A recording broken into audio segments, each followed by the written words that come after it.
Hello, everyone, and welcome to part two of our Fireside chat.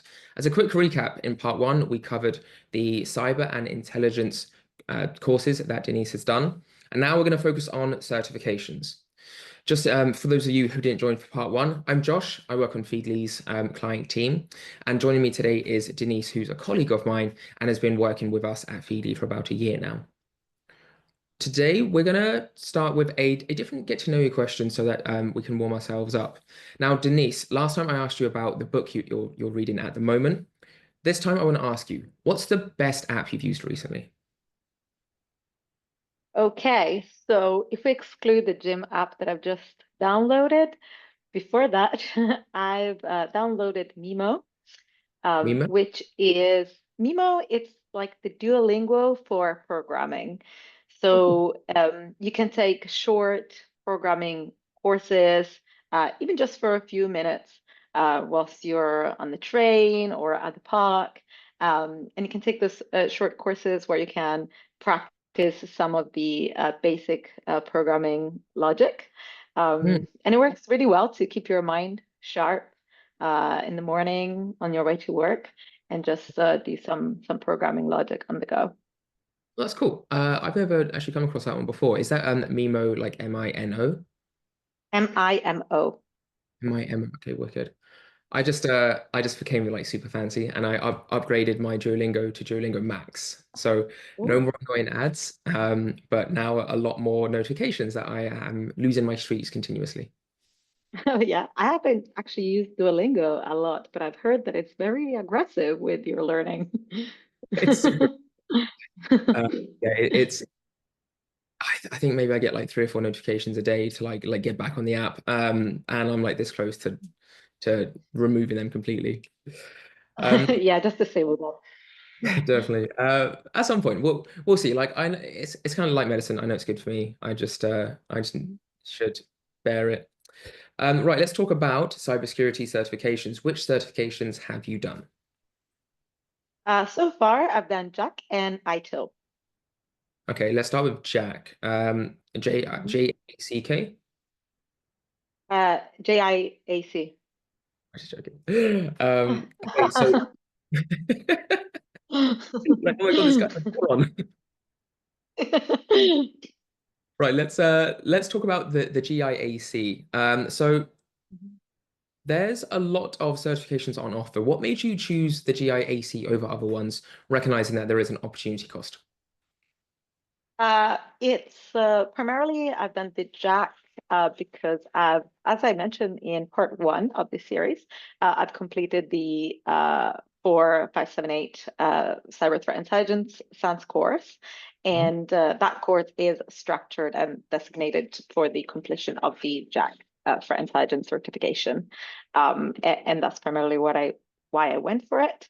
Mhm. But I've not regretted it. Before doing the SUNS course, I did do research on other courses and certification that I could have taken. And that seemed just like the most suited for what I was looking for. Okay, got you. And it's the General Information Assurance certification, correct? Yeah. So with that one, tell us a bit more about your study approach. How did you study for the certification? What was your like routine? How many hours? Yeah. A couple of weeks before the certification, I studied probably every day for 2 or 3 hours. Uh, Okay. this was mostly in the evening after work, and um, and I did the certification a couple of months, I believe, after I completed my course. I don't remember exactly, but yeah, so I completed my course, took some time out, and then went back into studied and studied for a couple of weeks prior to the course. In terms of study approach, I'm not sure how many people my study approach will resonate with, but I things get stuck more in my mind if I write them down. Mhm. So I followed the 6 books provided by the SUNS course to complete the certification, and I read through the books and summarized all the key sections in my own knowledge and understanding. And then there were also some labs as part of the certification. So I also did a lot of technical practice on my virtual machine. Interesting. So just as a quick recap, you did the FOR 578 course. That's Mhm. like, the 6 days intensive course. Took a quick break, and then you study for around 3 hours a day over the next 2 months. Yeah. I think it's advised to take a quick break after the course.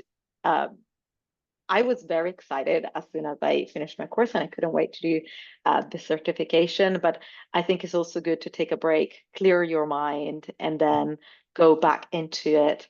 Um, as a quick side note, I was reading this book once by Chokaku, which is the same writer that I mentioned in series one, The Future of the Mind. And there is a short paragraph or a short chapter on how we remember things.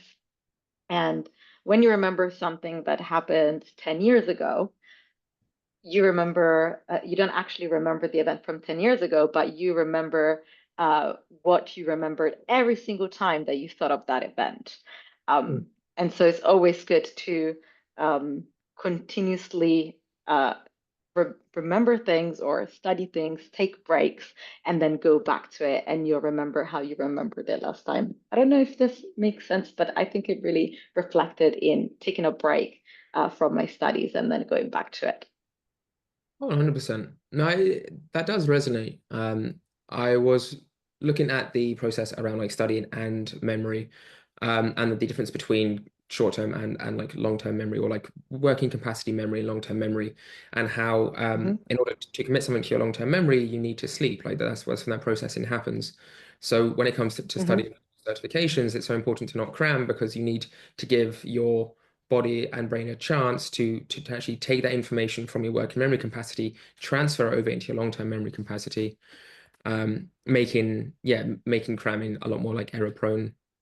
And actually, I'm someone who mhm. once attempted to cram for a cybersecurity certification, the CCSP by ISC squared, and I failed. So learn from my mistakes.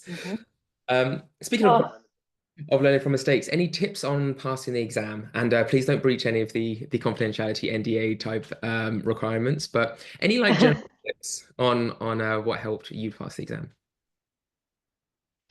yes, definitely. For this particular exam, I could bring my own notes. And I think that is true for most of these certifications. Correct me if I'm wrong. But I could bring my own notes. So, as part of the rewrites that I did, um, I basically created a smaller booklet of all the six books, or a summary of all the six books included in the course, and then just added some sticky notes, those colorful sticky notes um, on the edges of the page. And then every time a topic would come up, if I couldn't remember in the exam, if I couldn't remember exactly what the definition was, or what the answer was, I could easily go back to my notes, and I saved a lot of times that way. And I think that that really helped me. The second certification you mentioned was the ITIL. What is the ITIL? Let's start with that. So I did the ITIL for Service Management certification, and this was at the beginning of my career, as it was related to my first consultancy role I took. And um, and the course was focused on service management processes and frameworks. It was fairly simple, and I did an online exam, multiple choice. Very fairly simple certification compared to the GIAC one that can be much more complex, or the CISP one. I got you. And what did you take away from that certification? Was there like a key learning or a skill set? Uh, that's a difficult question considering that it was quite some time ago. I feel that at the time it gave me some practical knowledge on service management, product delivery, product rollouts that I didn't know as I was at the beginning of my career. So I would say it's a good certification for those who are just starting their career and maybe even if they've studied an IT related subject at university, Mhm. you might lack that practical knowledge and context. And I think that ITIL gives a good insight into what that looks like in the real world. Very good to know. Thank you, Denise. Now, just to round us off, we've now covered certifications and courses, and we've covered the ones that you have done. Are there any on your horizon that you plan on taking in the future? I'm thinking about that at the moment. I'm really into ethical hacking as I've done some of those Udemy courses on it. So I am interested in taking the ethical hacker certification. I think it's called ETHC, if I recall correctly. But I'm still exploring my options. I recently started using again Cyber Defender, so I'm doing some demos there, and then that might direct me to my next certifications. And we can talk about Cyber Defender in the next part of this series. Sounds great. Absolutely. And with that, we will round things off. This is the second part of our fireside chat. And as mentioned previously, this is an experiment that we are trialing with some new forms of content. If you enjoyed this fireside chat and if you want to see future fireside chats, give us some feedback in the form of a comment, or a repost, and let us know your thoughts, or if there is a topic that you'd really like us to cover in a future fireside chat. I will leave our contact details in the form of LinkedIn on the screen, and feel free to connect with us and ask any follow-up questions that you want. Denise, thank you so much for your time, and I hope the viewers at home have enjoyed this. Thanks a lot. Bye for now. Bye.